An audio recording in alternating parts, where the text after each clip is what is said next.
Did you get my request? Yes, I will work on that. Okay. Good. Okay, so we're gonna start, when we start a watercolor session, a group of watercolor classes, we always start with white flowers, white something. Does anybody know why that is? Why do we start with white in watercolor, white subject? Isn't it because we're not painting the white, right? Right, right. So it helps to learn, A, that we're not painting the white in watercolor, right? We're letting the paper define the white. But also, when you look at this white flower, what you really see when we go to the grayscale is not that much is white.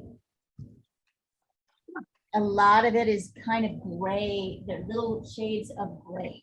So white is also a great opportunity to spend time practicing mixing. I know your favorite thing, everybody's favorite thing. So we're going to start, as always, with a sketch of the flower. Let's see. I'll use my red.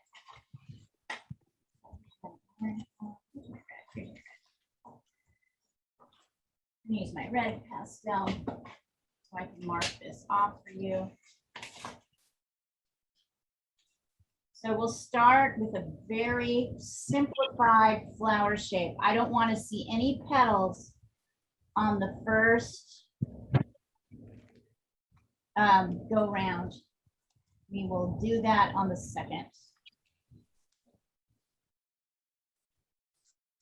Also, if I were to fold, we're not going to grid, but if I were to fold this paper in half, right, to find the halfway point, you can see that the flower kind of hits at about halfway. The bottom of the flower hits at about halfway up the paper, and it kind of leans a little bit to the left. Before I send it on. So we're going to start, you're going to start with a pencil sketch. Pencil and watercolor go very, very beautifully together. Here, I'll put a picture of this so you guys can see it. Why don't we start with petals? Because we don't want to start with the details. We want to start with the forms. Right. Why don't we want to start with the details? Because then we get it out of proportions. You're so good. Yeah, that's exactly right. Exactly what Diana said. We, let's see, 1, 2. Oh, look, I immediately put it too far up. Let me find my halfway point first. Exactly what Diana said. If you start with petals, you're going to draw these petals out of proportion. You're also not going to draw the petals the way you actually see them. So you're going to start with this kind of this shape. And I'm starting, and we know this from better experience, right, Diana? Yes. Try about this. If you do not get those outer shapes right, if you exaggerate the size of anything, which is really easy to do. So don't look at how I started my horse. I wasn't going to say anything. So I have a notepad of watercolor paper that is 11 by 15. That seems weird. Isn't it usually 11 by 14? Sometimes, yeah, that is kind of weird. But it also has, like, I don't want the top has the coils, right? I wouldn't want that anyway. Like I'd probably want to cut it off an inch before that. All right. That's strange. I've never really heard that. And what I'd like to check is that my width is a little bit higher. Oh, interesting. Okay, so here, I'm not doing too many measurements, but I am checking, and I can see, if you look here, you'll see that my width and my height and my width at the middle center point are about the same. So I want this to be about the same length as this. I want the height to be about the same as the width across. And then, so my stem is not exactly going straight, right? has like a tree branch. Kind of goes, it has a little bend in it.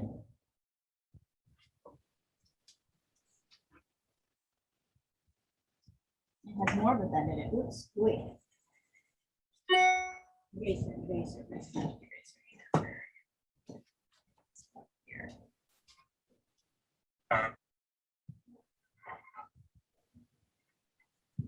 Right.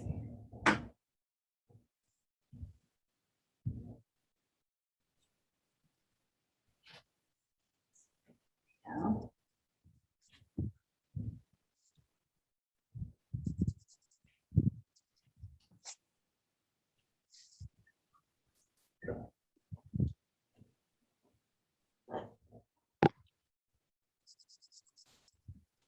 So I'll send a picture of this. You guys notice how this is really a series of straight lines, really rounded shapes yet. A lot of times we'll start a curve with a series of straight lines and then soften things later.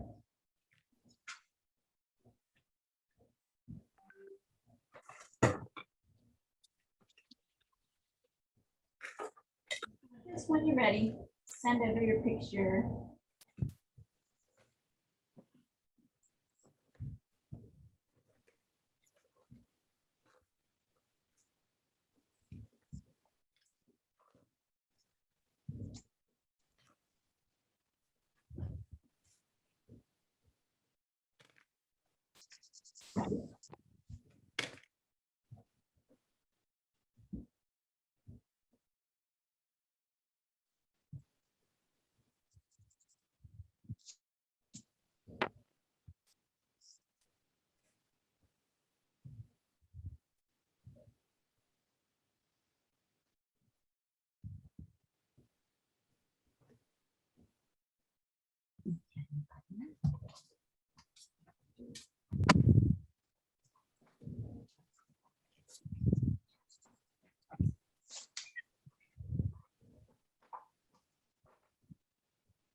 See. I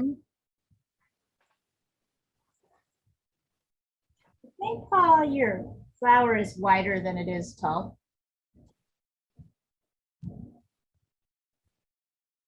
Yeah, you're right. Yes, I am. You can't slip that one by me.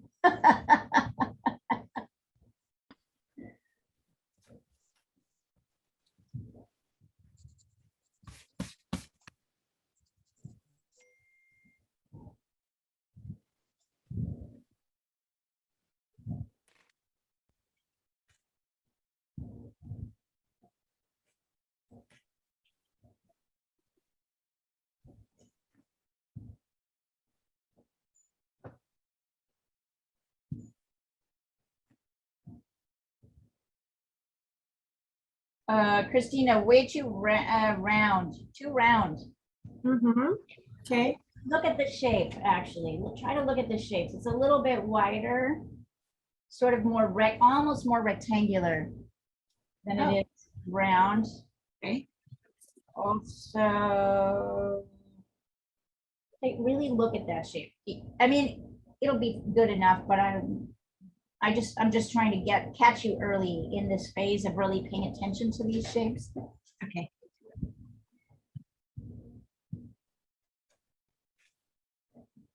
And then of course, once you've done this, now we can go back in. Start with the outer, really, they're mostly kind of triangles.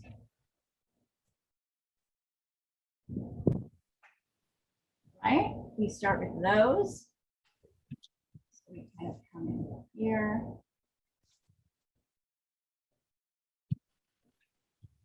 This. I know there's kind of a raggedy.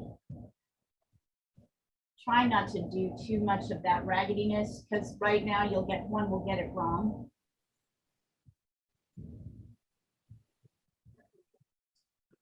Let's see, come down here. I'm really looking at how those triangles kind of relate to this, the things around them, like the stem. Here. Yeah, they're all triangles, actually.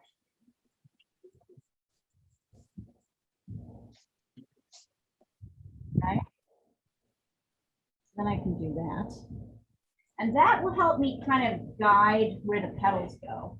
The only other thing I really want to figure out at this point is maybe where the center is. Yep. Center is kind of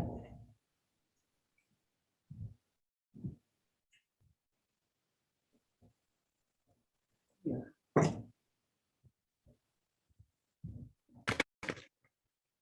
Yep. So the center is really, and I'll really spell this out so you guys can see this.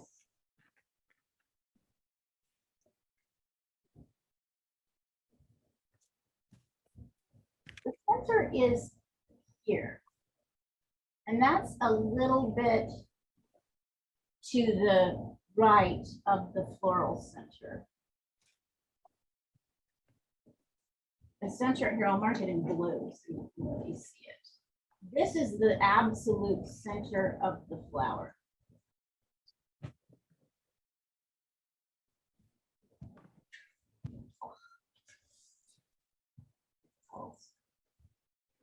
Right where the blue is.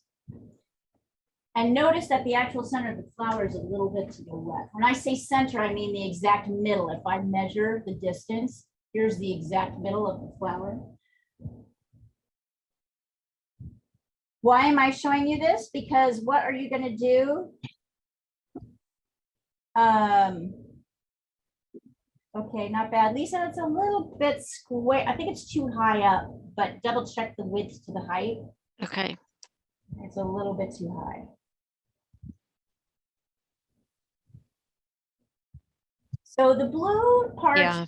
the center, the exact center, if I were to measure the distance. So what are we going to do if we're not paying attention? You're going to put this thing right in the center. You're going to put it a little bit too far to the right. So the first thing I'm going to do is locate my exact center. You can use a ruler if you want. I'm kind of guessing and measuring. Yep. This is my center, which means my like kind of little yellowy orange stamen is off to the left. And then this whole thing is off to the right. There's tea right there.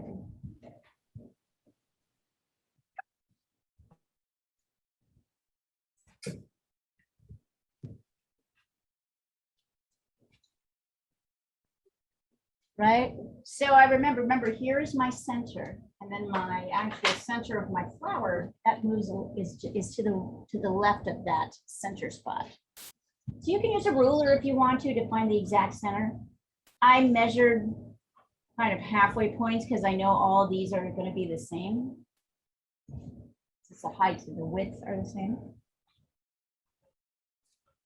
And then now I can, have the size of adding in my petals.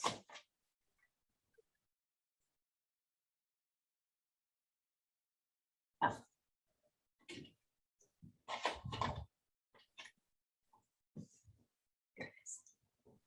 Hang on here, I'll sketch them in for you. And now you're going to be much more likely to put the petals in the right place.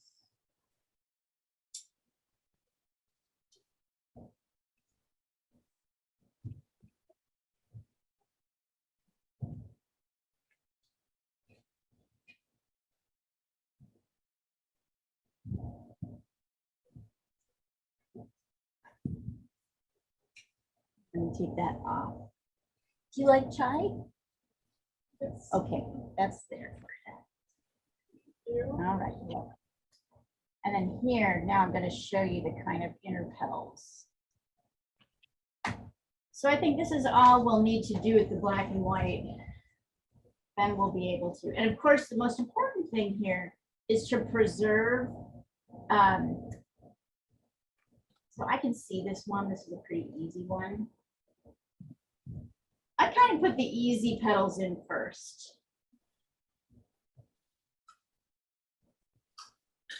The ones I can really see the shape of.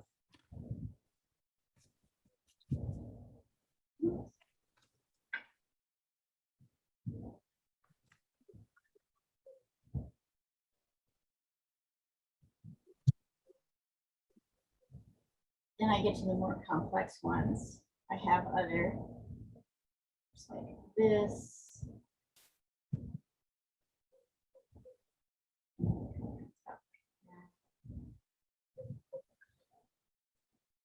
We have some folded over petals here too. There's a little bit of a scalloped edge. If you think you can get it, you can try and add it in, but don't get too obsessed with that, because it's really easy to make something look really dumb by getting too regular with your patterning.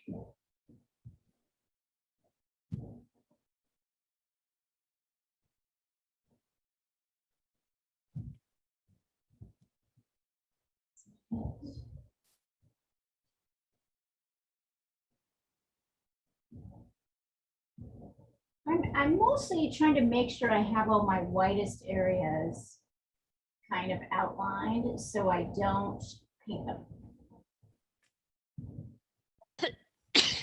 Gesundheit.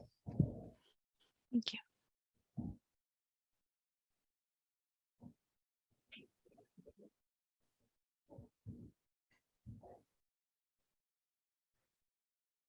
Is Rolo back from the UK? I think his dad's funeral is like today or tomorrow. Oh, Yeah. Yeah, I think he may be back at class next Wednesday, but yeah, he's still in the UK. Yeah. how is he doing? I think Leah's heard from him more than I have, I think actually. kind of mucked up. I think he's kind of messed up. You want to know the truth? Just Oh, one would be, poor guy. And by yeah. kind of once I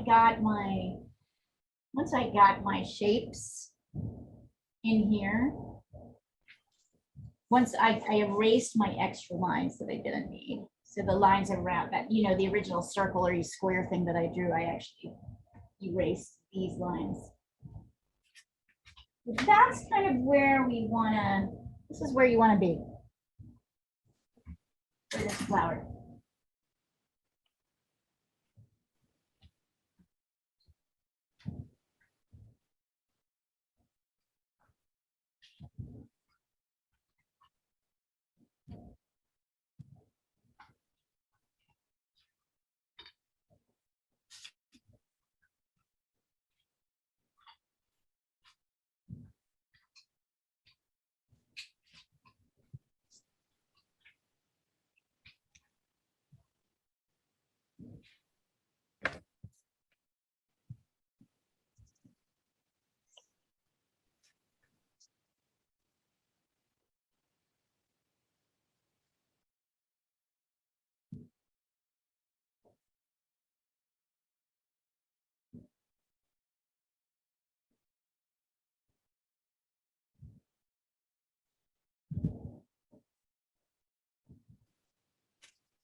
thought this was like bicycling.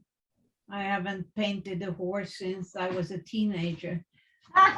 So it's probably like rusty, but still familiar. We'll see. I feel like a horse would be hard. Horses are super hard. Horses like cars. For anybody who did the car on Friday or Saturday, horses have a lot of different plane changes, a sort of complex muscular structure, skeletal structure and muscular structure. So you have to get all those shifts to really get them right, and it's easy not to. However, you know, it's really a practice thing and getting used to where those things are. Maybe sometime I'll do it. I was just thinking it's just hard. So I tend to like to not bring things that are so hard, you know, that like people would. I try to bring things to class that everybody could kind of handle. Then again, the lesson I did on Saturday, the original thing I wanted to bring, we didn't even get to. We just spent all our time on the little. But some people did it. Yeah, I know. Christina did. A couple people did it. Tina did it. Yep, Christina did it. And it turned out nice. So I never really know what's going to be easy or hard or anything like that. Did you see I gave you some inks to play with? Yeah. So finish your drawing and then. I feel like maybe I'll just start marking things in the Sharpie. Yeah. Great idea. Do But- you have one that I could borrow? Or just any, whatever marker.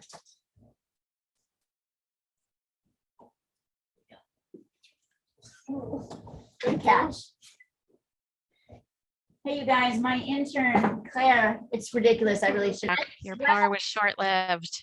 Don't even tell me what happened. I have no idea what happened.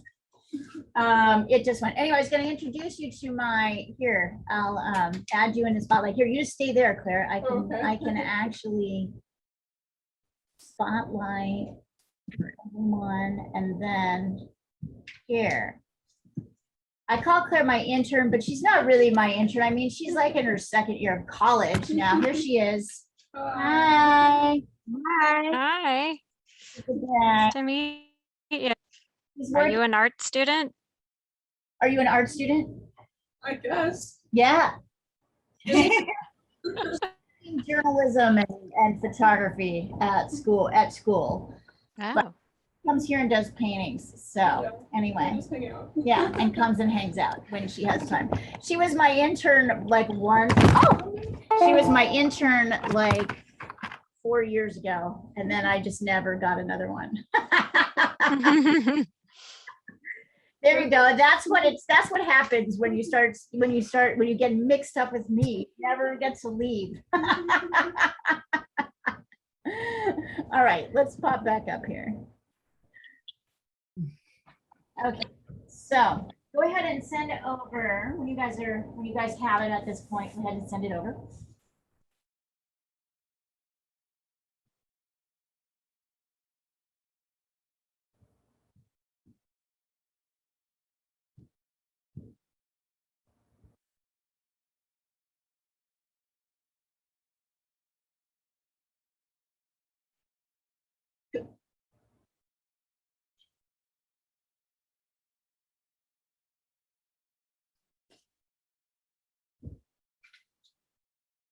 What is going on? If you remember, my internet can sometimes be sketchy at this time of night. I don't know why, but this is usually sketchy. I guess because everybody's on the internet right now, right? Yeah, maybe. And you know, Portland just has shitty internet. Like, that's just the truth.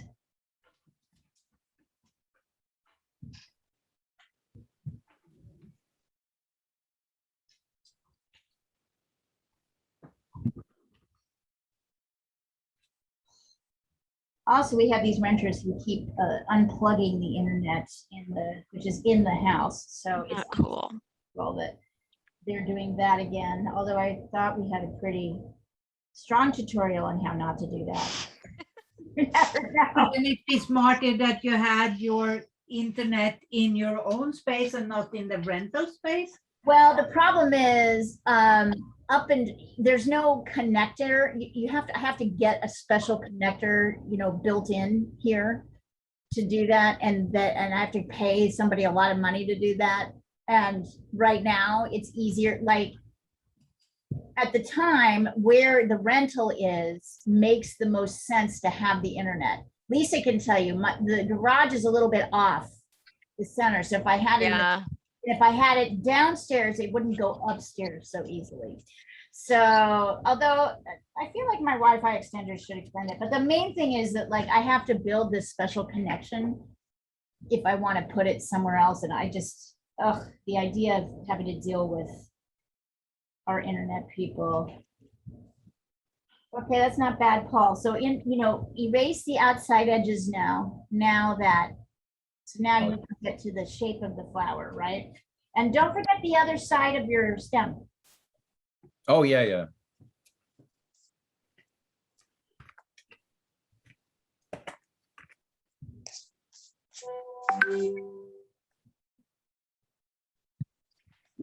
Okay, I'm gonna check your measurements, Christina.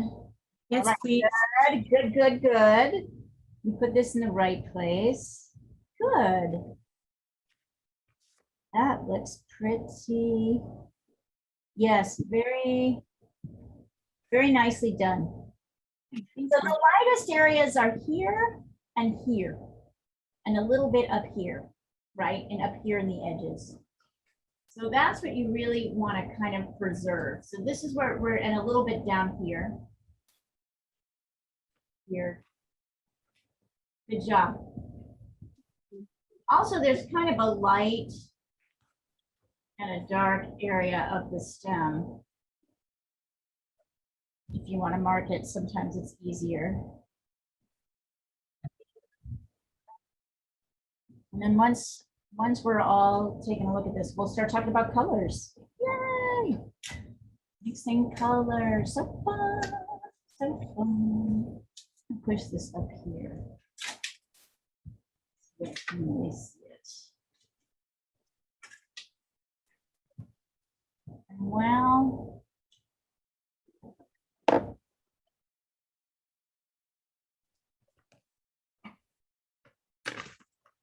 while you're waiting, I'm going to clean out my palette by taking just a little bit of water and on a paper towel, or better known as your security blankie.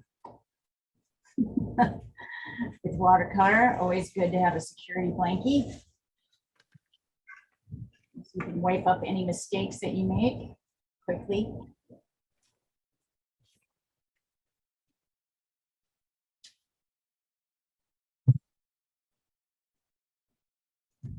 So why do people love watercolor? I think it's because watercolor is a very expressive medium. Just one stroke has a lot of texture, which is quite beautiful. So that's both good and bad, right? Yeah. That's like, if you don't get your strokes right, it looks very awkward. But once you kind of get the hang of watercolor, it feels like really, and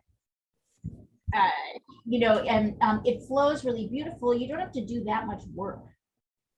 I like techniques where my paint and my texture, my brushes are doing the heavy lifting, right? Not me. Right. Didn't you tell us before? I mean, watercolor, There you go. a lot of it is the drawing, right? That looks great, Paul. Yeah, a lot of it is the drawing and then little bits of splashes of watercolor. Now, in this particular case, good job, you guys. You're doing great. You guys all look good. So we'll come over here.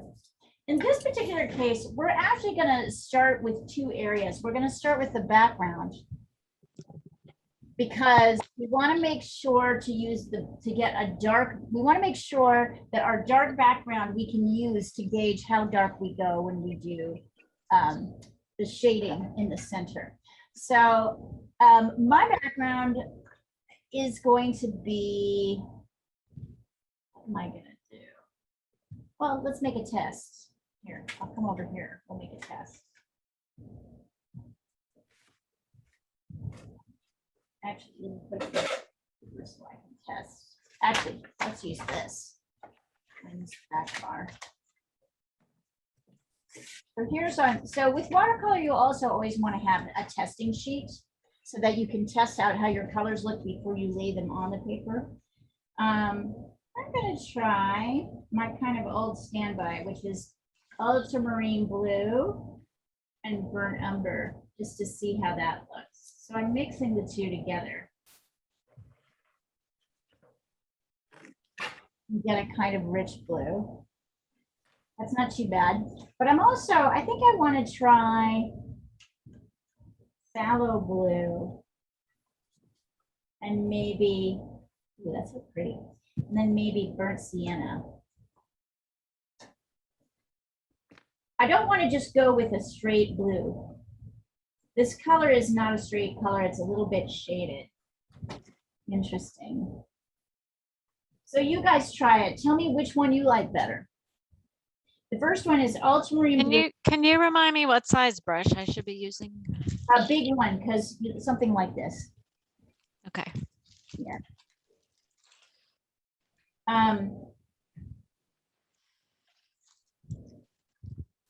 No. So you're going to try mixing ultramarine blue and burnt umber, and then you're also going to try mixing phthalo blue and burnt sienna. See which one you like better. You can choose which one to use for your background.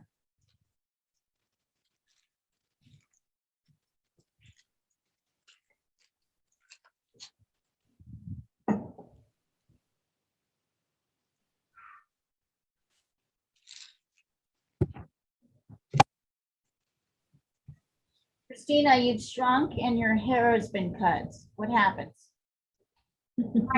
My 14-year-old son would like to try it. Is that okay? He's got to volunteer for Diana at the LA Press Club function. Sure. Ain't that like he's got to do? Yeah. I voluntold him to do it. All right, there you go. Sure. As long as he's willing to do that, he can totally jump in. I actually totally have no problem with anybody, as long as like you're sharing a screen. You Okay. have family members jump in. Thank you. I don't know if anybody's finding one that they like. I think I'm feeling burnt umber and ultramarine blue, but that might change. And what I'm going to do is I'm going to work around the edge of the flower with my background. And I'm going pretty dark. And notice, to work the edge of my flower background, I am laying my brush flat and pulling back like that.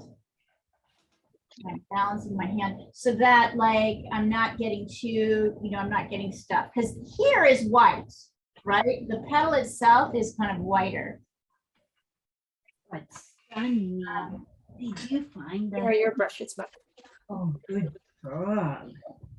You're going to want to dip your brush in water, of course, You. in between. So I'm doing this kind of like pull back. And look what it already does actually for the flower. It definitely kind of creates, I have to keep mixing more, that's okay. It doesn't cover evenly, I don't care about that. If you do, perhaps watercolors, I don't know. I wouldn't get too worried about it. Did you say it's ultramarine and burnt umber? Yeah.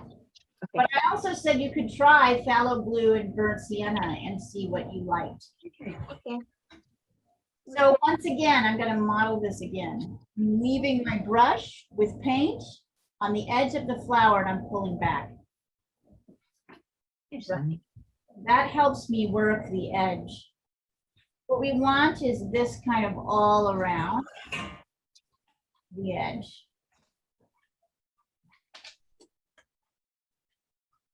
Don't forget to keep getting your brush wet too. Easy when you're mixing, you not just around color. Here's a.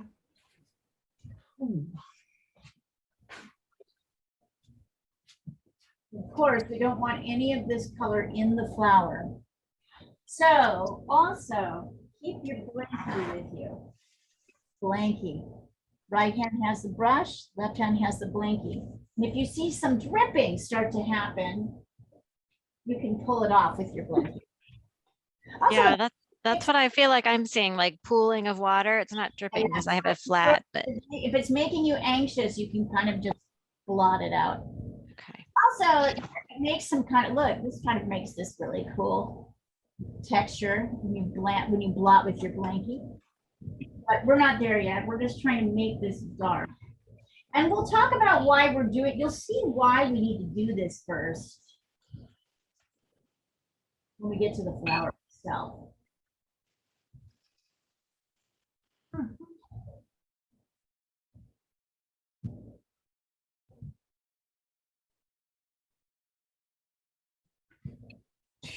I'm not going to make you cover this whole thing yet. You don't need to do that. I just want you to go around the flower and the stem with this heavy kind of dark layer. Notice that as it dries, it lightens.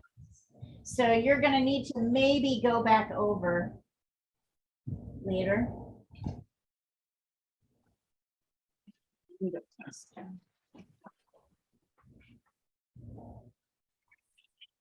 And for those of you who saw when I was making my tape, you can see I'm kind of fitting the edge of my tape and how cool it's going to look when I pull my tape off. Right. Tell me the name of that tape again. It's painter's tape? Artist tape, Artist tape. I gotta get that. it's pretty neat. Well, you can do it with any tape. Masking tape will work. So I'm not getting everything here, but I do want to get around the edges of the flowers, because where is the only 5 in this? Are there any 5s in the flower itself? Where are the, when I say 5, what am I talking about? Maybe the yellow, the darkest value. Yeah, it's not a 5. Not a 5. It's not a 5. Is it a 4? Look at, look at the black and white. Oh. Not really, it's more like a 3. Ah, I think so. It's like more like a 3. So the darkest part of this, absolutely the darkest part of this is the outside. So nothing gets darker than this. This keeps your grays from getting too dark.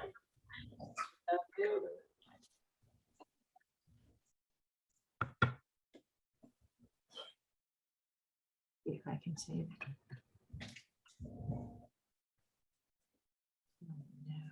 Oh.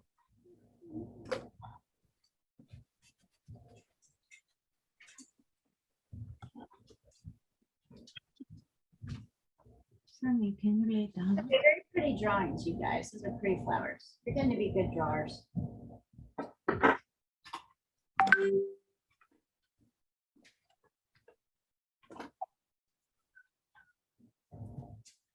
It's okay. Bob. You want it? Yeah, that's good. Single brown. So.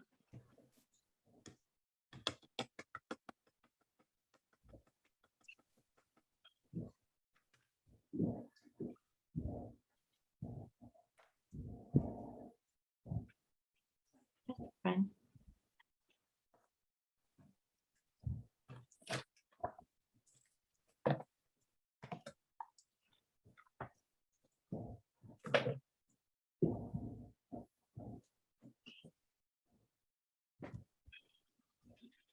Okay.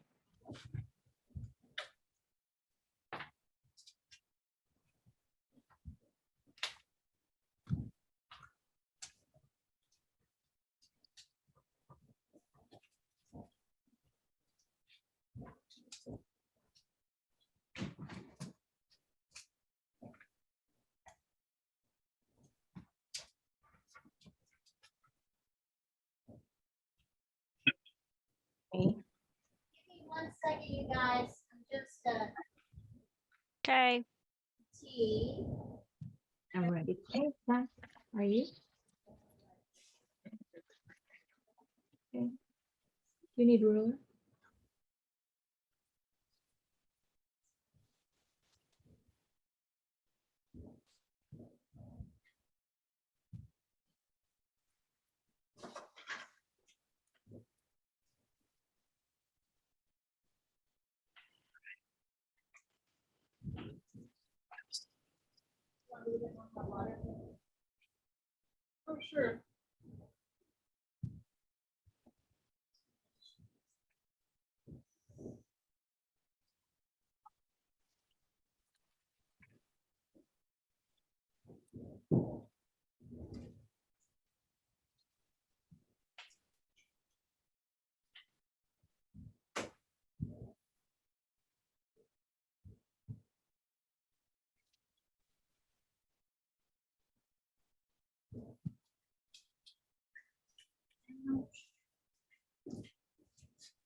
Oh, sure. I like it.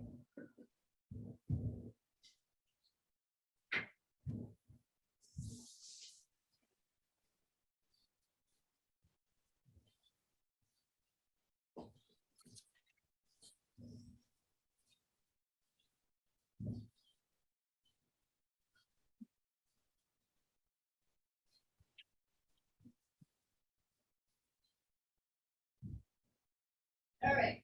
How's it going? It looks beautiful. Already, doesn't it? I like the color. Hang on, I'll show you in a minute. But Yeah. does it look okay, Bob? Okay, go ahead and finish your drawing so you can paint with me. It is kind of beautiful, right? Because the watercolor is so beautiful as it hits, has this beautiful random way of hitting the paper. Plus, I think all the burnt umber is granulating. It's a burnt umber and ultramarine blue are a very, very beautiful dark. A very beautiful, rich dark. It's pretty much my go-to. These guys will tell you. I use it a lot. Yeah, when you said ultramarine blue, I was like, oh yeah, I remember this. With that. Burnt umber and ultramarine blue is my kind of main go-to. And if I want to, I don't know if you can see this, I can go in and get darker. Right? Once it dries, I can go, which is about of just a few minutes, I can go in and darken. So I usually have to layer up your darks. And you have to like lightly, so even your darkest things have to be very light at the beginning.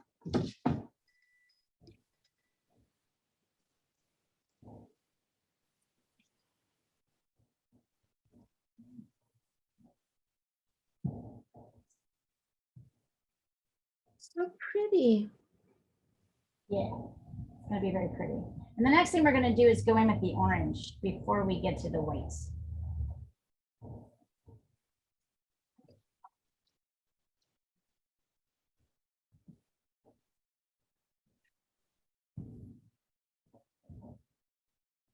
Oh, that looks pretty okay. Maybe a little wide.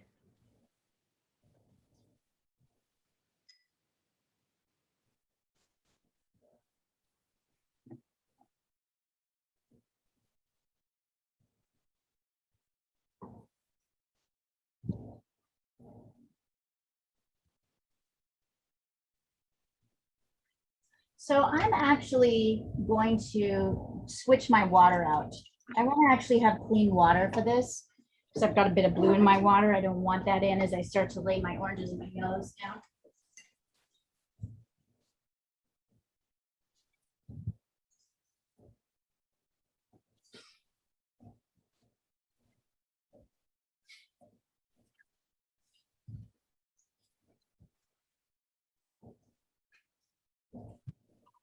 Oh, go ahead and start painting. So I just went and got fresh water with no blue in it.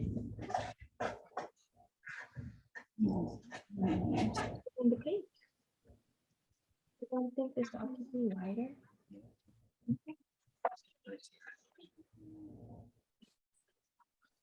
have to use the paint while it's wet. Go ahead and paint that. You're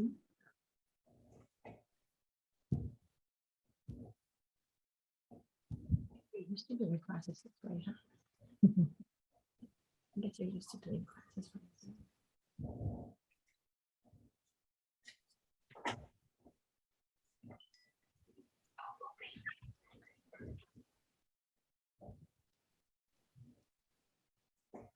I'm kind of freshening up my yellow too.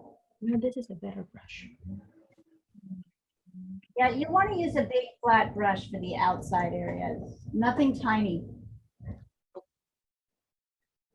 It's going to take you forever. It's going to look silly.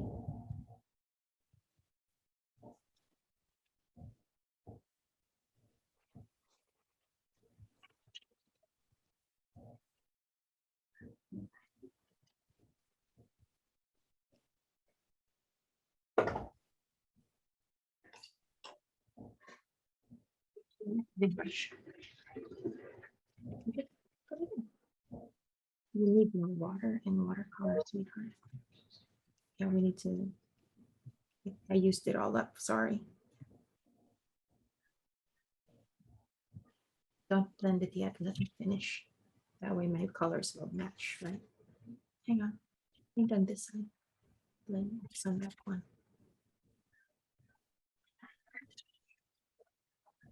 Yeah, you have to kind of blend your own color. So it's one of the blues, these blues, and the brown. Okay. Yeah, not just blue.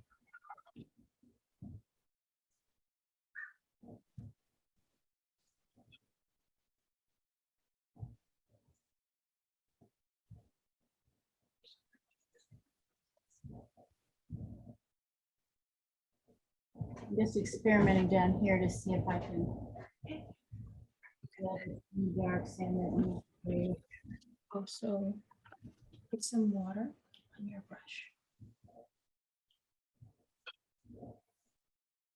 Just kind of push it in.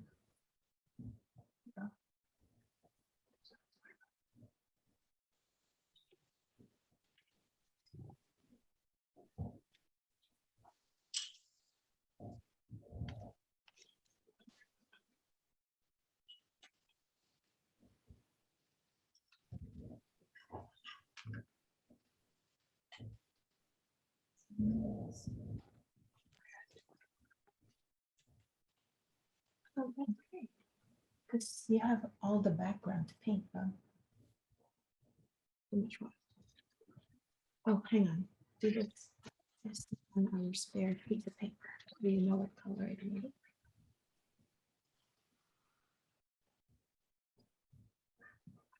I think you've mixed enough to cover everything you need because you want to be mixed.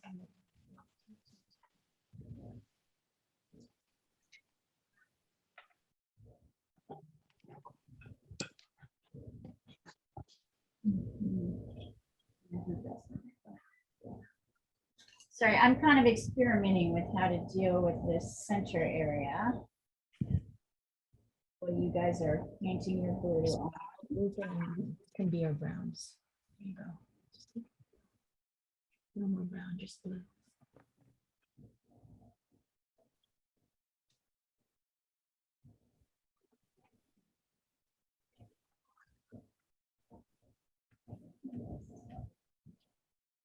Kind of depends on how dark you want it to be. That's want to clean off some of the water before you.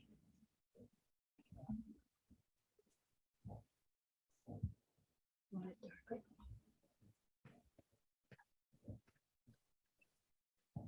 Oh, that looks good. Want it darker?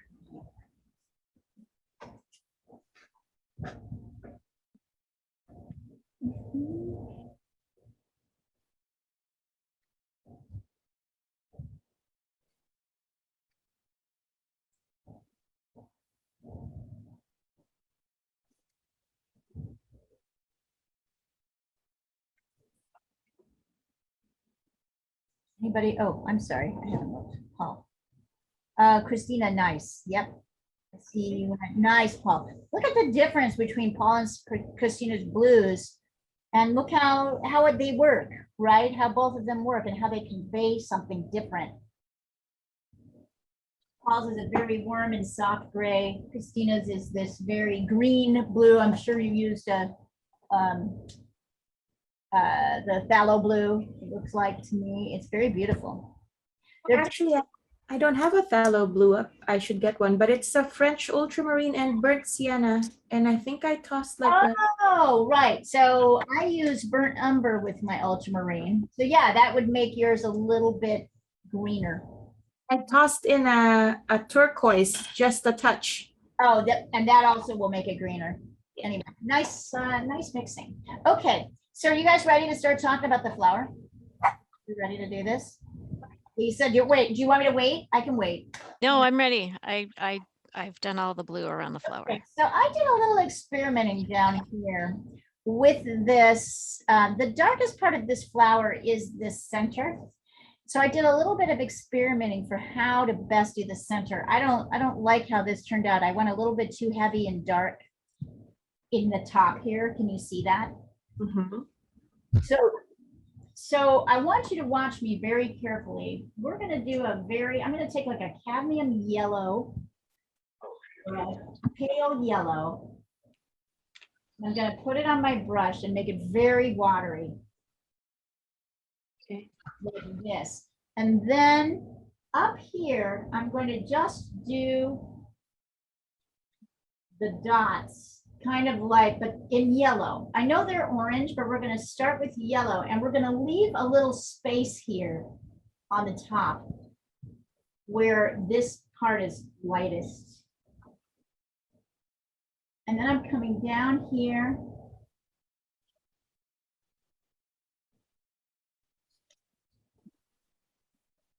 So I'm kind of leaving, and then I'll bring this, I'll brush down. This is very light. This should be very watery. I dip my brush in the water like times. Don't bring it out too much farther than how I'm doing it here. So this is this kind of cadmium yellow, a little bit darker here at the base, lighter on the top, kind of a little light space on the top. I'll take a picture so you can really see this and make it very light. And if you need, with your blankie, I'm pulling a little bit. I get a lot of dripping because I'm working on a surface that's sort of flattening up. And I might bring in just a little bit of that yellow into the bud that's in the center as well. I'll take a picture of this so you guys can see this. So it's very soft, very light.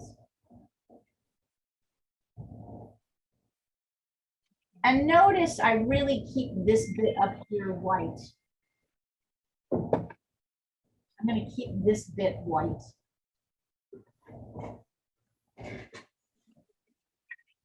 See how light that is? And it's a little bit hard to see in the picture here, but because I still, I wonder if I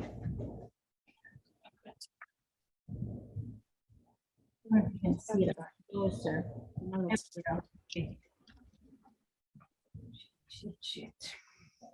So if you can see,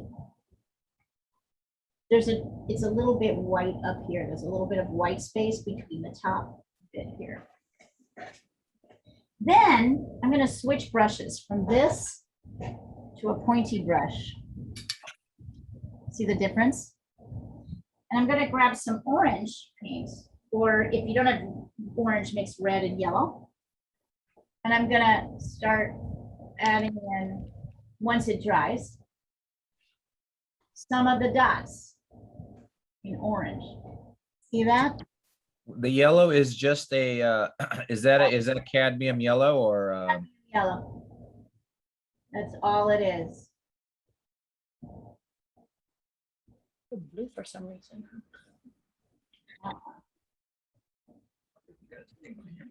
Be careful not to do too much pattern work. It's easy to get all patterny. I actually pay attention to what the source, how these are actually going. Make it an impression.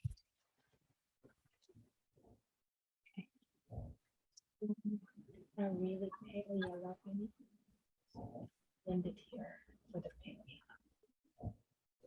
And really, these are just little dots to be the top.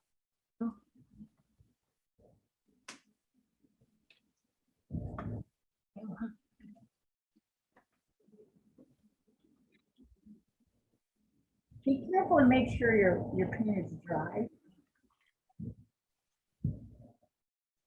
You'll hear mine blended a little bit. I have to do some things for that.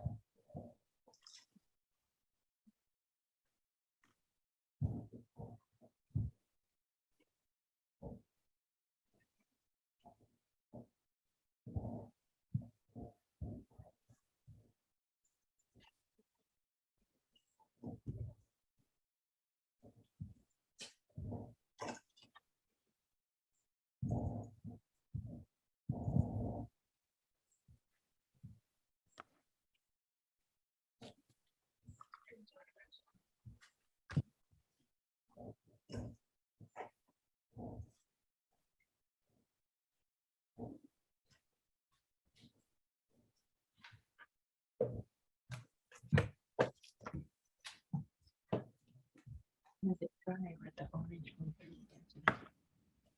So you want to leave plenty of like kind of light areas.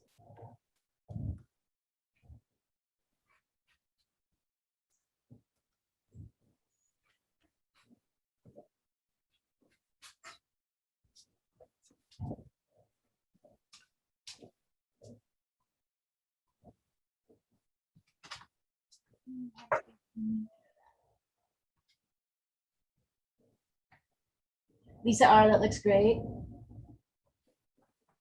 Let me take a picture of this.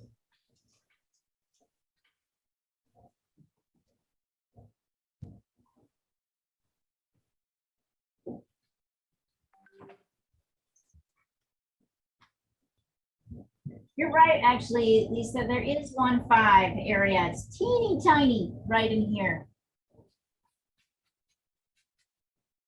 Ah, all right. Right. Teeny little bit, but it's like just a few strokes. Nothing fancy.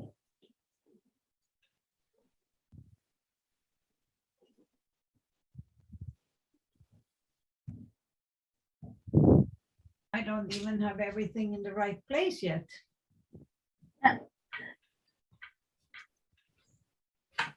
You want me to look at it, Diana? I can send you a picture, but I can, Sure, you can see it. yeah, but I can still send you pictures to see. It's at least going forward. The ears are not where they're supposed to be, Indeed. but it's big, so I'm working with a really big brush too.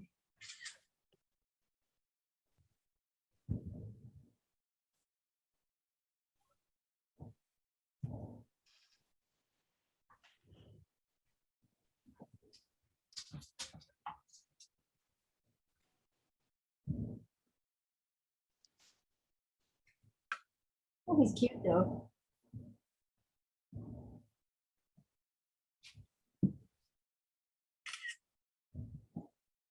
Horse face. Of course. Yep, nice, Paul. Good. Good, good, good. Good job.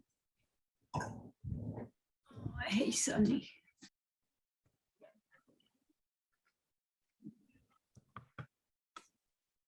It's coming forward. It's come forward a lot.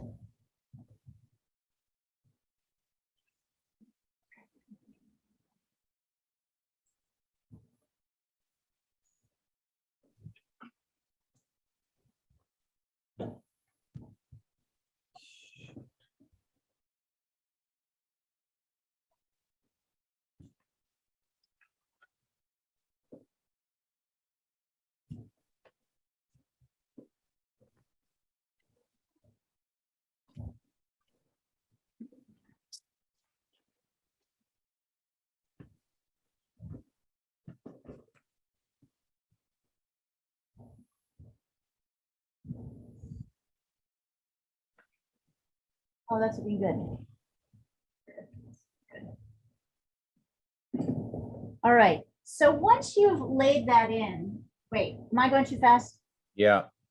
Okay, never mind. Yeah, I've done the yellow. I need to do the orange now.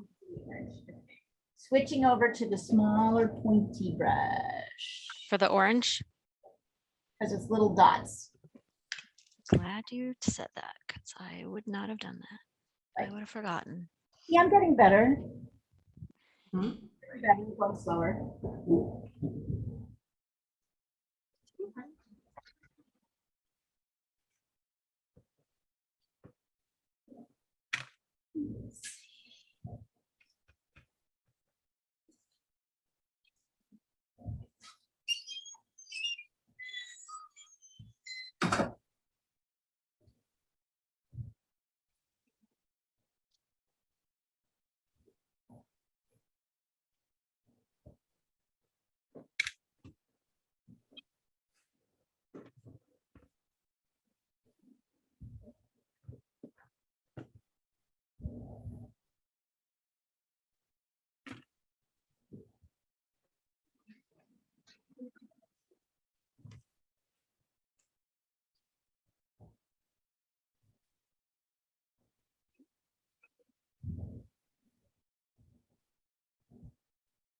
Okay.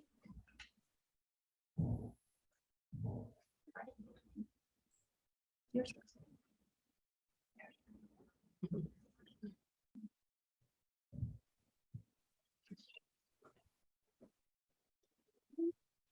Really match.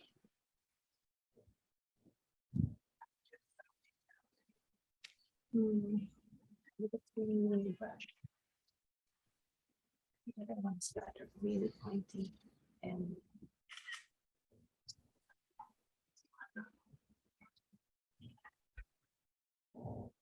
finish the blues.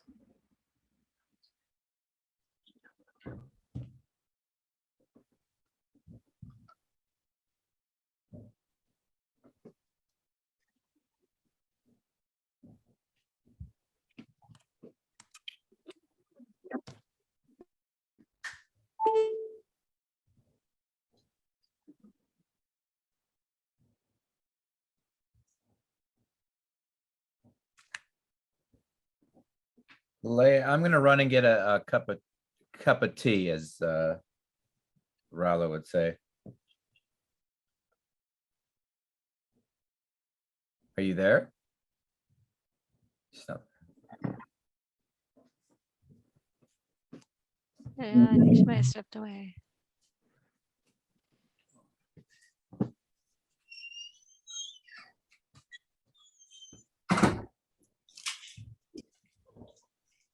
All right. Let's see. Nice, good job. Anybody else want to show me? Yeah, I'll send you mine. One sec.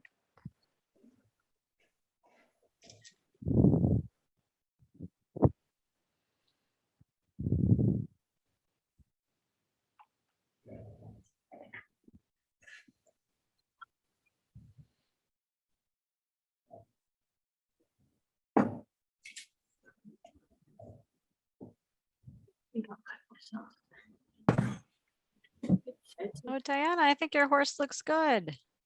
Yeah, it's coming along. Oh, Thank- wow. Thank you. It's not completely in the right places, but Right now. Remember, permissions have to be exact. what did you say? Permissions need to be exact when it comes to animals. Yeah. So, People too, actually, to be. yeah. I'll work on it. I'll get there eventually. It looks beautiful to me.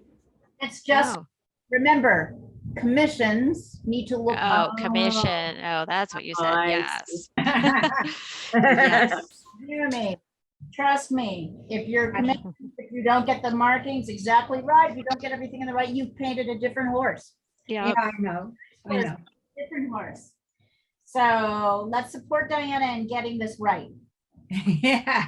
Not in like, oh, so pretty. even All though. right, well, I didn't see the original, the original drawing or painting or photograph of of the horse. Earlier in the thread, Oh, I see it. of course. I'm gonna try and get Oh, in- yeah. You're right. I can see a little difference. Yeah, So it's someone's pet horse? Wow, yes. fancy. And it's big, it's 22 by 28, so. Yes. Wow. So I'm gonna go in and try and get this little bit of dark here to help me shape the underside of this center. And that dark I'm gonna make by mixing the complements. I'm gonna mix ultramarine blue and a little bit of orange together. Makes a kind of a kind of darkish gray, like that. And then I'm gonna come in here very lightly, not everywhere, just kind of here towards the bottom. I'm gonna work around these oranges and lay in that gray. So once again, to show you how small it is.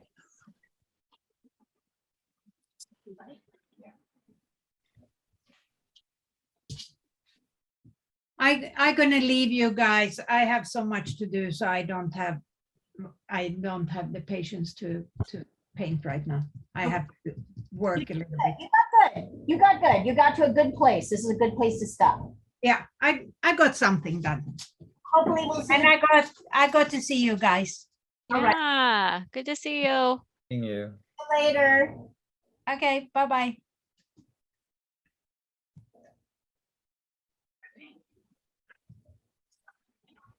So I'm gonna add this in. And then maybe it's actually all I'm gonna do at the moment. And then, yeah, I'm gonna water it out a little bit. And on this bottom side, take a slightly more watery version, slightly less dark version. Kind of down here in amidst, not covering, but kind of going around the oranges. Just here.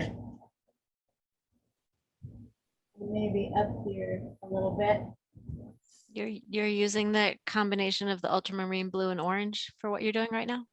Just a lighter version, Okay. kind of to come in and down here and around.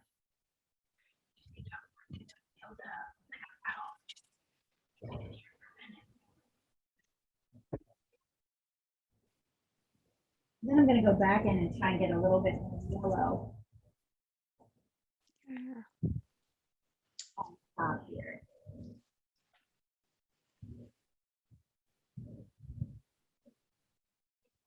Maybe a few yellow straight lines.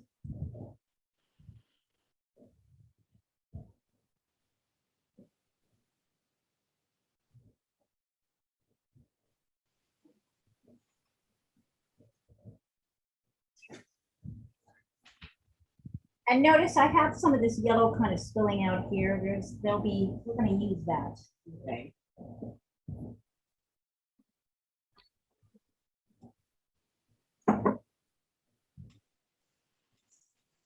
Interesting, if you look closely at this flower, there's little pink tips on everything.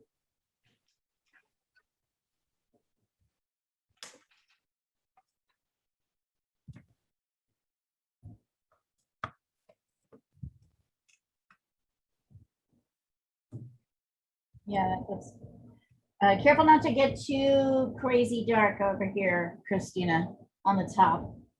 Because it's right on the top. It's a tricky balance though. Here's where, Well, my blankie is saving me on that bit. yeah, I see.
Mhm. I like it.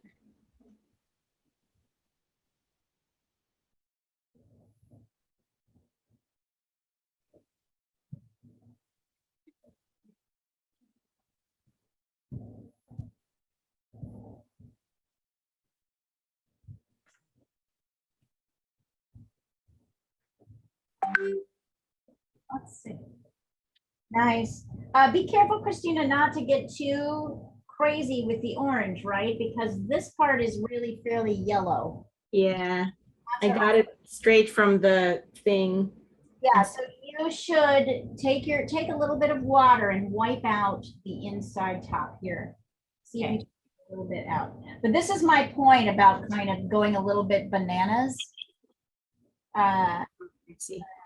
Gotta like hold back with watercolor. It's all about holding back. Okay. Yeah, And- just that tiny bit of that darker watery color just makes a huge difference. It does make a huge difference. I think you mean in a good way. Yeah. It does. All right. So now we've got the darker shadows. And we have some options here. I'm going to go back to the bigger brush. I'm going to come down here. So we're going to do some practice mixing grays. We did this gray that is like, this is the blue orange gray, right? So we could, if we wanted to, use the grays for the shadows up here. We could also try mixing a yellow purple gray. So yellow and purple. So grays like really happen basically here. Let me get rid of this. A little bit of room. Grays really happen when we mix complements together. And almost all of this stuff that's not white is a shadowy color. Shadowy. We need a gray. Shadows are gray.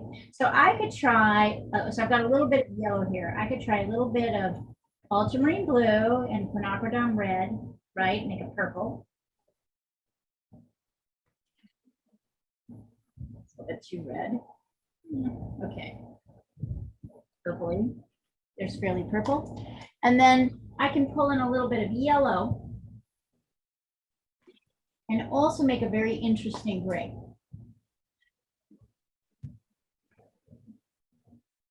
I kind of like that gray. So that's, I'm going to go with the purple yellow gray rather than the blue orange gray. And here I'm going to start layering it in the darkest areas. So ultramarine blue, quinacridone red, and yellow. Yeah. Quinacridone red and yellow. And I'm using a kind of watered down version. And notice I'm kind of going into these, so I'm going over this yellow that's here. I'm using a very watered down version. So I'm going into the shadow areas.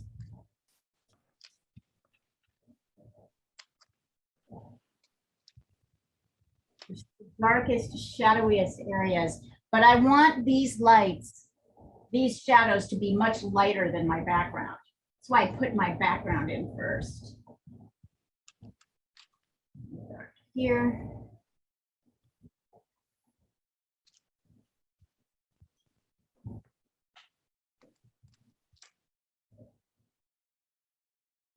Right. There's kind of a light fold, and there's light here and here. But up here, it's kind of darker. And then over here, so I'm just kind of gradually laying in the darkest. Notice, pay attention to what I'm doing here. Notice what I'm skipping over. I'm skipping over the lightest parts of the petals. There are some light parts, right? So this is light, this is light, this is light, but everything around it is kind of dark.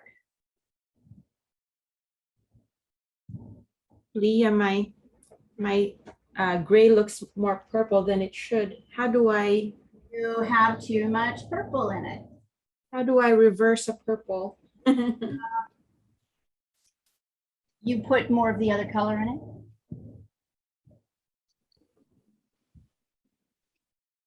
Got me? You put more of the other color in it? Mhm.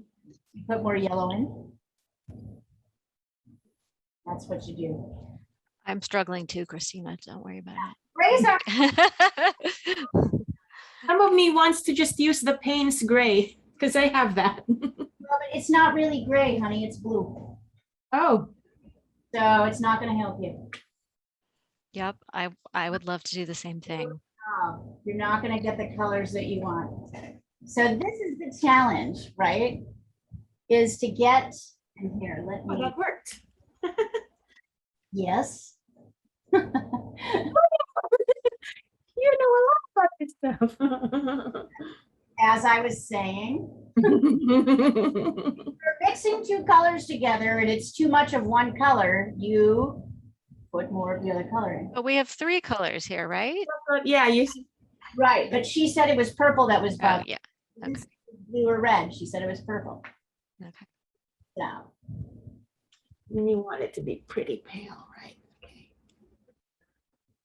right? I'm getting gray. I'm so excited. Yeah. So let me take a picture of this so you guys can really see it. I know it's tricky to. And notice, I don't want to get really much darker than this, maybe a little bit, but I'm really working in. There we go. Leah, which brush were you using? Okay. The big one. I went back to the big one.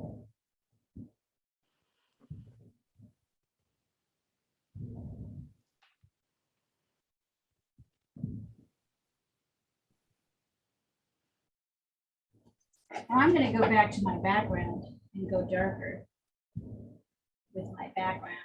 Going back to more burnt umber because I'm feeling like to really showcase my grays, my background needs to be darker. Look at what happens when I start to do this. Woo!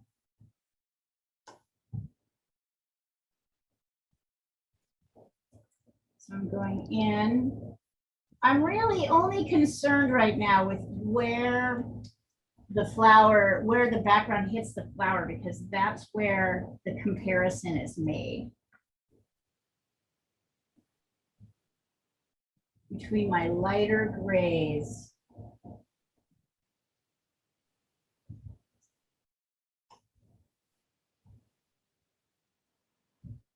Yeah, and don't feel bad if this doesn't come right away. It's these guys have been through this before, Christina, so they And I still can't mix a gray. have some experience. I've been trying to learn watercolor on my own. I just reading books. So far, this is the best looking one I've made. Everything else sucks. So I'm already learning a lot. Yes, I'm glad. I'm trying to give you really practical advice on how to do this, right? Like super practical. All My right. boyfriend, bless him, I would tell him, I made this today. I take a picture and he goes, did you enjoy making it? I said, yes. Well, that's okay then. Ouch. Let's see him do better. Right. It's okay. I kind of prefer him honest like that anyway. Not really on him, but I am a little bit on him. So I'm back in a couple of areas. And now that I've kind of darkened around my flower, going back in with a slightly darker gray to kind of help working around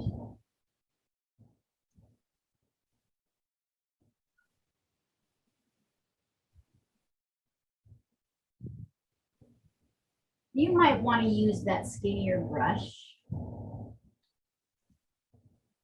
I'm doing some more kind of spiky things. I'm noticing that the darker edge, around a light edge of a flower, There's kind of this darker edge in places. Leah, I still can't make a gray. It looks brown. What colors are you using? Ultramarine blue, cadmium yellow, and quinacridone. No, oh, rosé. I have a rose. I have rose. I don't have a quinacridone red. Rosé. I That's what know. I use. That was a I always Freudian call it slip right rosé. Everyone makes fun of me. there. Yeah, you need, I've had that. You need either Quin Rose or Quin Red, otherwise Yeah, it doesn't work. tough, yeah. Exactly. Try Quinn Red, but you're probably just doing too much yellow, I don't have a quin red. I have a crimson red and a rose. crimson. It's not, is it Quin Rose or, Just rose. oh, I am not sure what to tell you. Oh, how about, You have all this. what is lamp black? Could I add white to that? No. Tell me what reds you have. I have rose and I have crimson red and I have scarlet. Wait a minute, but rose, just plain rose? Just plain rose. That is a crap color. Sorry, it's a total crap. You're not going to go anywhere with that. You don't have alizarin crimson? No. Okay. No, I have the set. I think I have the set you recommended. It should have a. And the Payne's gray just will not work. You can mix a little bit of Payne's gray with a touch of burnt sienna. Okay, Look at that. try that. But yeah, definitely, as Paul said, it's the wrong. You're getting a kind of you have a kind of washed out pink. So that's really the problem. Yeah, it's kind of reading as like a.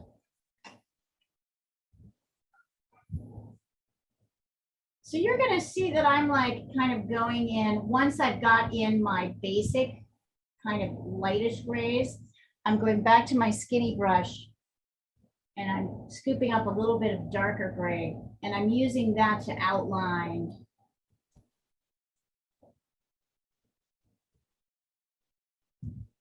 some of the petals and get a little bit of stripy action going here.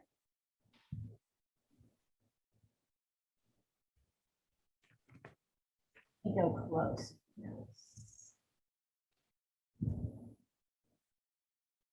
So I've got some gray.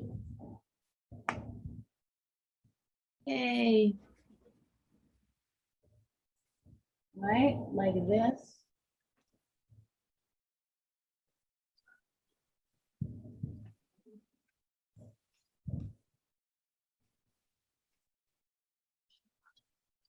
And then the other thing I'm doing, and your rose might do better for this. There is this lovely little sort of pinky rose tip. I'm gonna double check and see if I can get away with doing this. Kind of around the edge of most of the white. So I'm doing a very white, sort of watery layer of pink. Rose, if you want to, kind of around the scalloped edges.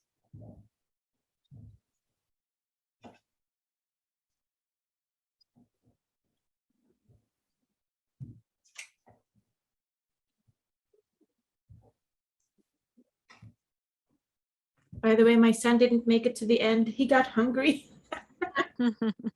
14. It takes. It happens. Yeah, and it takes, this is concentration, right? This is why a lot of people get lost. Kids get lost in drawing. They forget. They stop doing it because it requires a kind of level of concentration that, unless you're really interested in it, or you're having a lot of success, it's hard to maintain. You know what I'm saying? It's hard. Yeah, I'm really liking what happens when I take this sort of pink layer and I go around every white sort of scalloped edge with it. It's very pretty.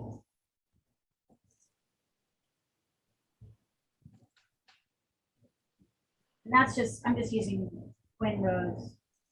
Use whatever kind of pinky layer you've got. Oh, yeah. Lisa, I'm remixing a second batch and I'm having difficulty getting to What you, the gray, but yeah, Yeah. it's tough. it's tough. It is tough.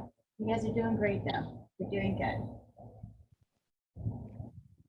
Knock out the purple.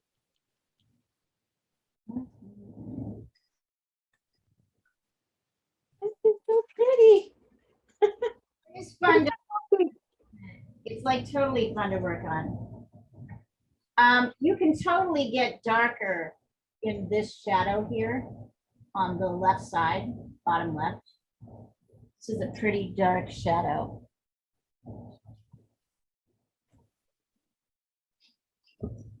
Perhaps not that dark.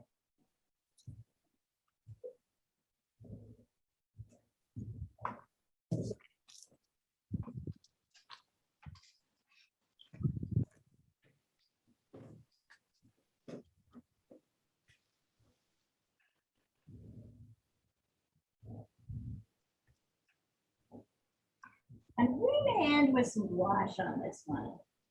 See if we can bring a little bit more. I'm going to go back over with a little bit of more orange dots. Kind of over some of the grays. These orange dots are reading a little bit darker. So I'm not putting them everywhere, but I'm putting them in a few places.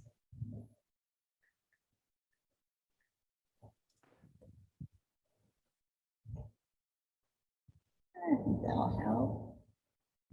That helping? And then I'm going to go back over with some maybe yellow dots in there too. So in this case, I kind of loaded my brush with wet tube watercolor and I didn't wet it. I could lay kind of thicker, yellower variation in here.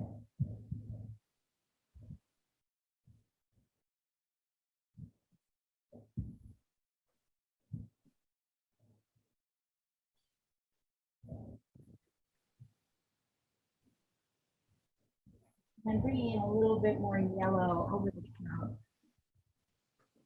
of my grays too, because I feel like there's a little bit of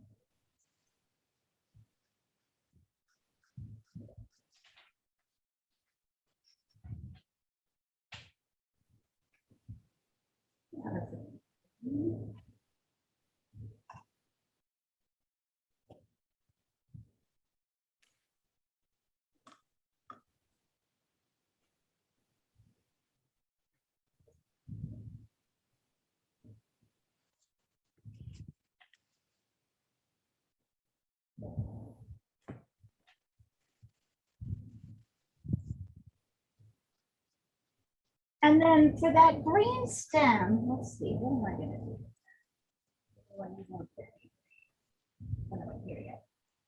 I'm going to mix, oops, down here.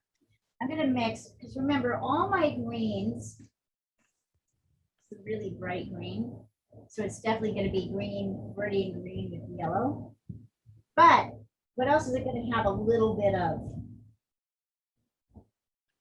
What else are we going to put in this? A little bit of white where the light's hitting the stem? Nope. No. Yellow. Nope. I've already said yellow. What else are we going to? Red. Red with the green. Always with the green. Huh. Greens, landscape, anything that's a natural green, it's just a touch, not a lot of red. I'm putting a little bit of cadmium red in there. I'll lighten it with yellow. All landscapes greens have a touch of red in them. Every single one.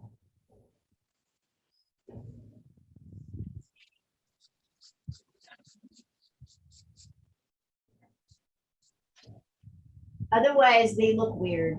They don't look natural. You'll lighten your green with yellow, not with white.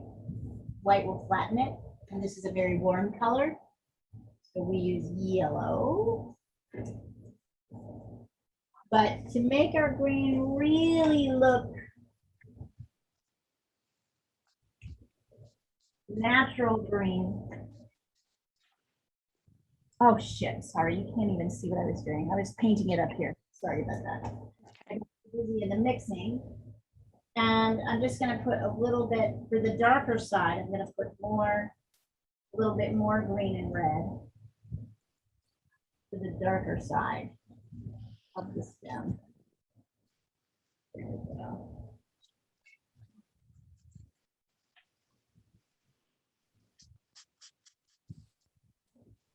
And then I'm gonna get darker background again. Background.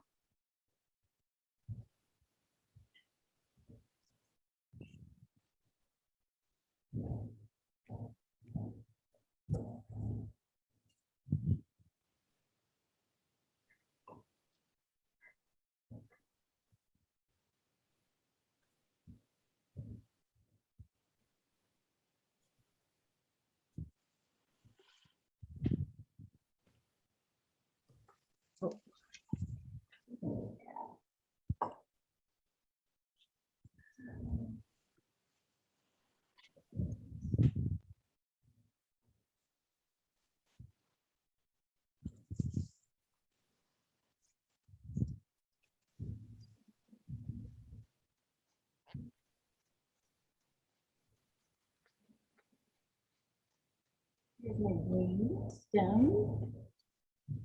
Red, yellow, and green. Just a little bit of red, not a lot. And then here are some close-ups. I'm starting to pull out. I'm getting a little bit darker with some of the striations on the darkest parts of the petal.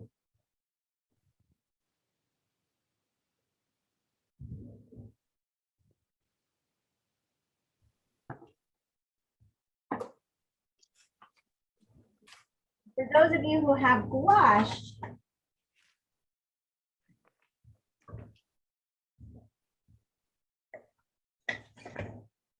here is where we might put a little white into play. If you don't have gouache and you have white, like tube white, this will also work. Now it's gouache.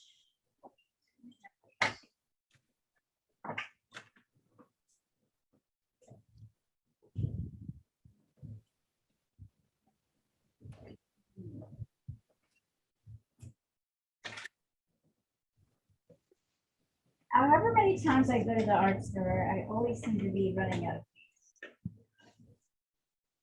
You guys have that feeling? Yes, I realize I don't have much watercolor paper left. Well, we've got a lot of watercolor ahead of us, so All but right. moment to go out and invest. Okay. Licks has a sale because of all the back to school stuff. Yeah, now's a good time to go.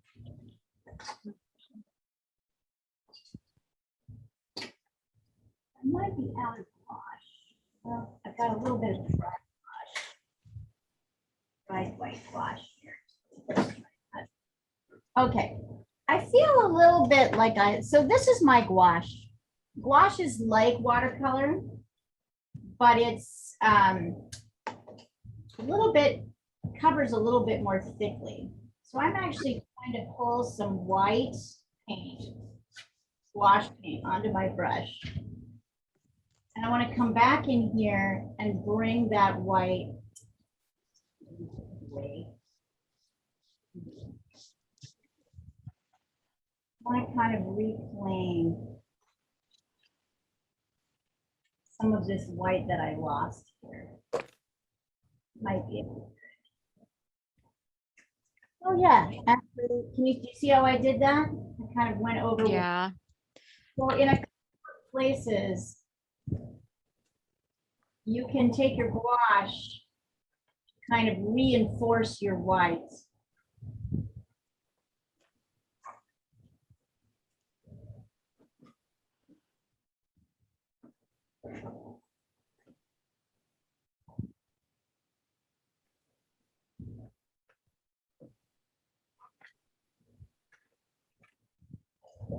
I'm going back to my little brush.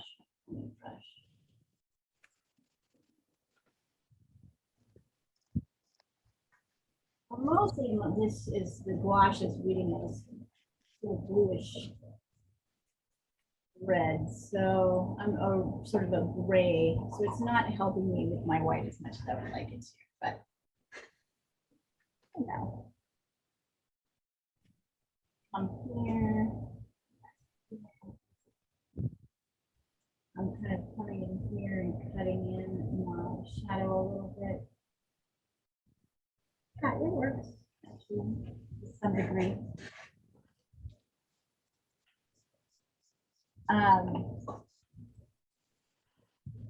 Do have other colors of gouache. So gouache can be, now I'm gonna see if I can get some, I don't know, yellow or orange brightness.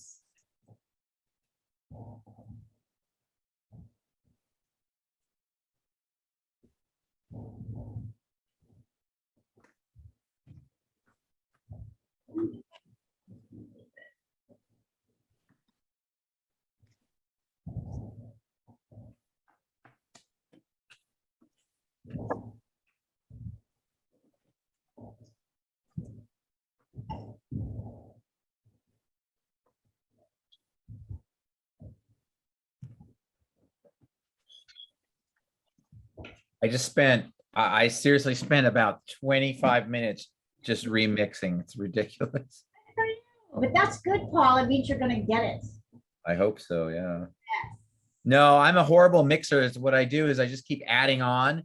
So I don't start, you have to stop and you have to start again instead of Exactly. just remixing, because then you're just like Yeah, making adding this- more salt to the stew and adding more pepper, adding more salt, then you add more water because you have to put too much salt and pepper, and then chop the carrots. Second thing is too much salt, right? Yeah, yeah, I guess. Yeah, I think I've learned that lesson tonight. Right. So if you've learned that lesson really properly, that's really great. That means you'll learn that it's like quicksand a little bit.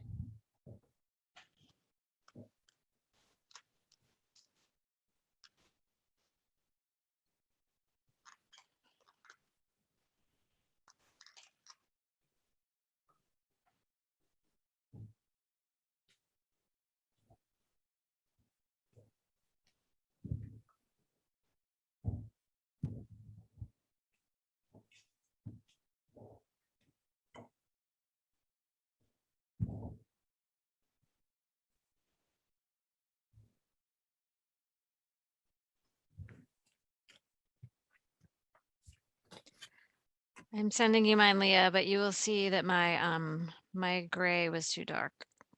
Okay. You want to try sponging it off? Want to try, do you have any gouache? No. Get some gouache too. Okay.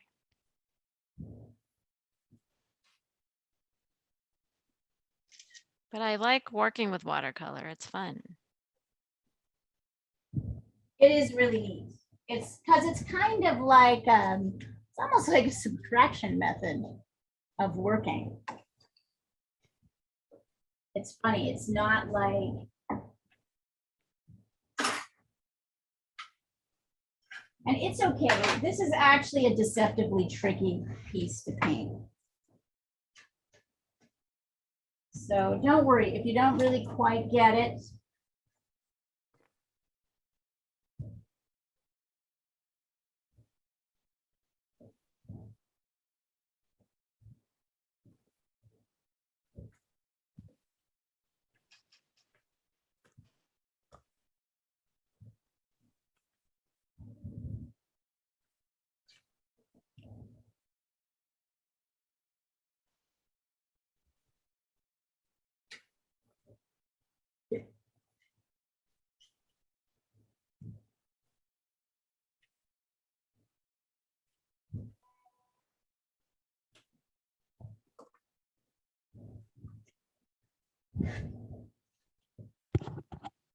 Yeah, I don't think I'm gonna finish today. Don't worry though, you guys are, Christina, you're the 909 number? I am. I think that looks great. let me see. It's so blue. It's unevenly blue. That you can work on. Yeah, I think the flower looks great. Thanks. I see what you mean, Lisa. Yeah. Now you're starting to get there, Christina. I feel like you lost your light on this side. Right? Christina, you lost your light here. Yeah, it's So and everything down here is darker. yeah. Down here is darker. So you might go over with a little bit of your gray like this. Come on in here, down here, darken. Just down here.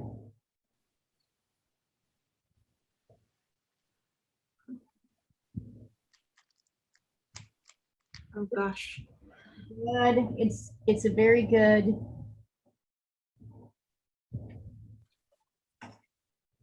Beginning. Very good at, these are I'm hard. getting a text about getting the flu shot. Yeah, no, I was at a grocery store today and I saw a sign saying you can now get your flu shot. It's like, oh God, Great. something else we have to do. And shingles. That would probably be helpful too.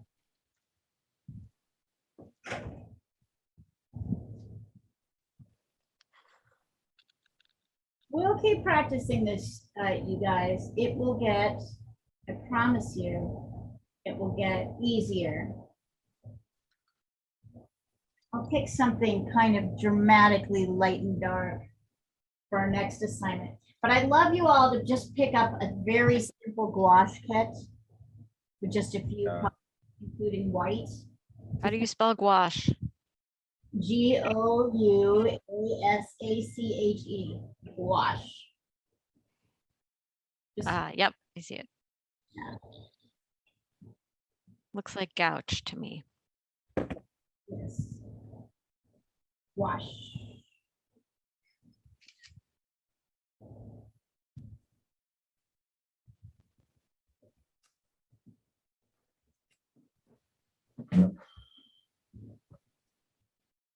You can see I'm kind of coming in and darkening in a lot of the petals that are behind the light parts. I'm kind of pushing my lights forward by going slightly darker with my petals. I also really want to finish up that green one. Also, always make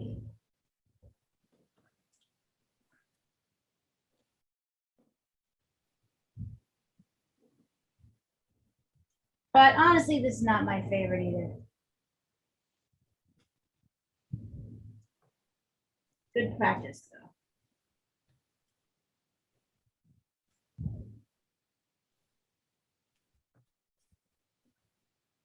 Oh my God, we're almost at 8 o'clock. You guys believe that? Yes. In 2 hours.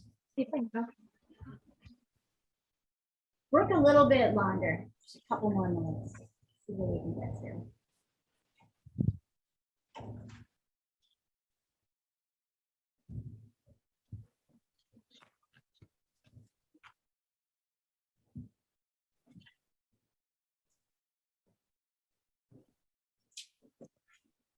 I'm kind of fading out my background into a lighter blue as it goes away from the flower. See if I can add a little bit of texture that way. Maybe it'll work. Which green did you use on the stem? I have sage green, or no, sap green, emerald green, viridian green. Oh God, and hooker's green. Yeah, I hope it's dumb. I like I don't know why it's everywhere. I mean, maybe I'll find somebody who uses it and uses it well, but Viridian green is my favorite green for mixing. Okay, with a touch of crimson red or burnt sienna. Try both. All right. And yellow.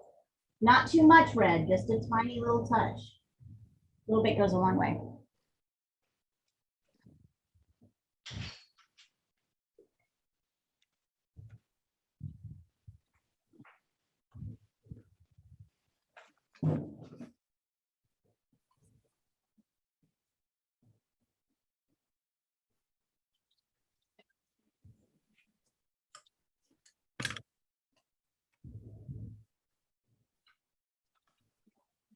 A lot of yellow.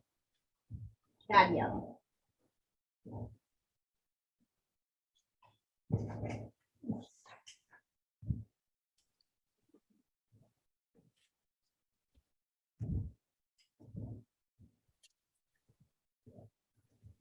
Actually, this is coming along. Oh, that's very pretty.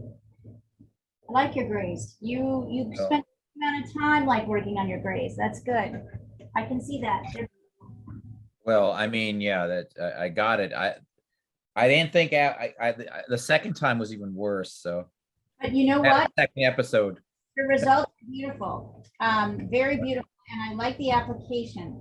Kind of loose, not too much detail. Very nice. Very, very nice. Going a little darker down here. God, the red, you are right. I thought I did just a touch of red and it was too much.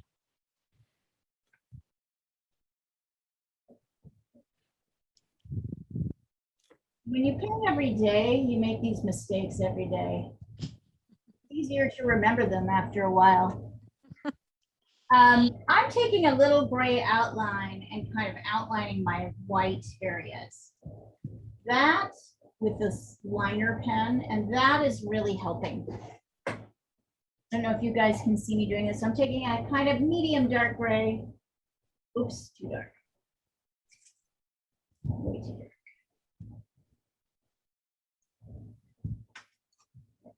Bit.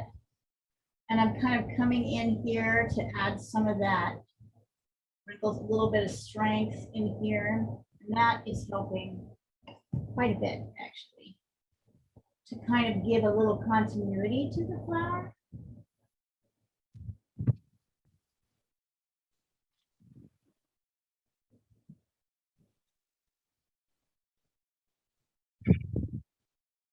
So it's really to highlight the light areas. I don't know if you can see as I did that. It does seem to help. Looks great. I think that really helped. So sometimes you need a kind of strong contour line, which really acts like kind of a shadow. I'll take a picture of it so you can see it.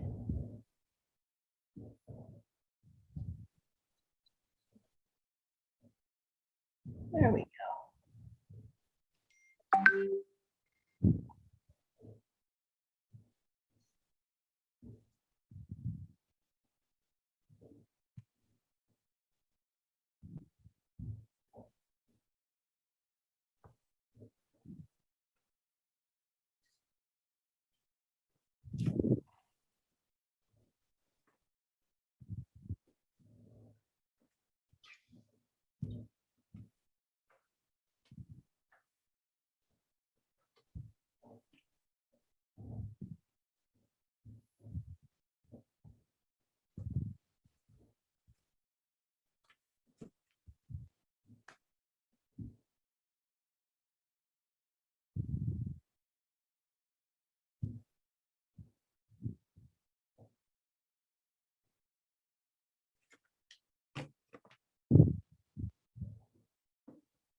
Oh, I'm sorry. Did you put some yellow with your viridian green or, Yes, to lighten it. yeah. Yep. Yellow and a bit of a touch of red. So a lot of yellow and a touch of red and green for the light part, and then basically red and green for the dark part. I'm sorry, I have to take off. I have some sudden work to do. Oh, yes. Sorry about that. Yes, anyways, great work today, Christina. Really good work. Great first. You're jumping in with both feet, you know. Forward here. I'm going to remove the spotlight. Let's take a look. You want to hold it up so we can see yours? Hold them up. Oh, actually, they're pretty. Nice.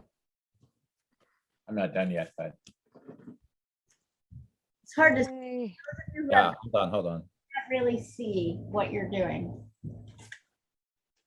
No background. Remove your background, then we can see. We can't really see it. Yeah.